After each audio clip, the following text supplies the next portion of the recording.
Let me tell you about this blood orange salad with a dill and pistachio vinaigrette.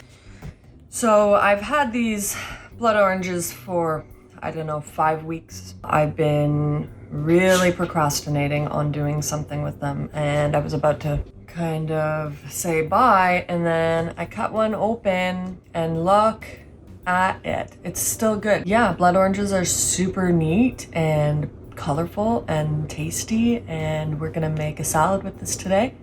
Okay, we're gonna start by pickling some red onion. Pink, like a pink onion. Red onion's great. I always like to have a wet kitchen cloth, a clean, wet kitchen cloth, and I just kind of keep it on hand so that I can wipe my board as I work. Mandolino. So if you've never used one of these, you can start. They are scary for the first couple times before you get used to it. There's been some cuts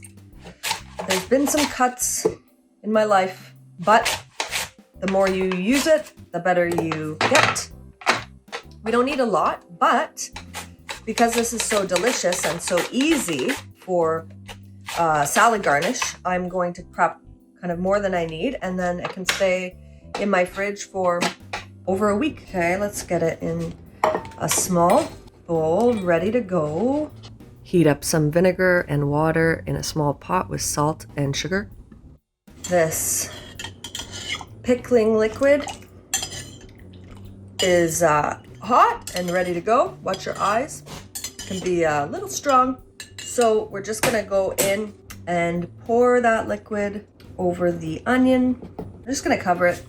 And you have awesome pickled red onions for any garnish, for any dish. It's great on like steak, fish. It's a great garnish in salad. So that's done. Next, we're going to prepare the vinaigrette. So when you're doing projects like this, I recommend to work from container to cutting board to container. This keeps things organized, neat, and tidy.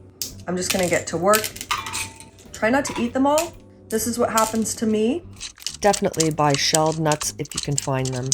We're station a little wipe, and we're just gonna toast these up. See how they're in a single layer there?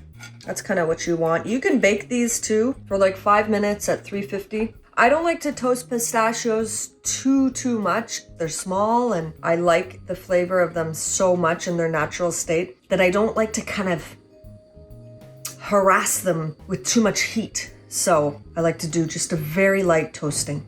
We have a little bit of color. I can smell them. They are starting to perfume the kitchen. Ooh. In a food processor, add your pistachios, your dill, your garlic, Dijon, and some grapeseed oil. Season it with salt and give it a spin. Scrape down the sides with a rubber spatula. Process until creamy but still a little textured. Set some aside for today and freeze the rest. Okay. Not too much. There's gonna be a lot of acid in the citrus from the blood orange, and there's also gonna be a lot of acid from the pickled onion. So this doesn't need a lot of vinegar. Let's throw some salt in there. You know what it tastes like? It's kind of like dill pickled chips. It'd be so good on fish, even steak. Next, we're gonna cut away the rind using a very sharp knife. I love my Shun utility knife for this. It's perfect. Squeeze out the excess juice from those peelings if you want, and give those oranges a slice. So since the point of this salad was to use up stuff I already had, I opened a can of chickpeas and seasoned it with a little bit of vinegar, some olive oil, and of course that vinaigrette we made. Smash them up so they really carry that sauce. Prepare some celery hearts for garnish. I smeared a healthy amount of yogurt on the bottom of the plate and spooned the chickpeas on top. Place the oranges.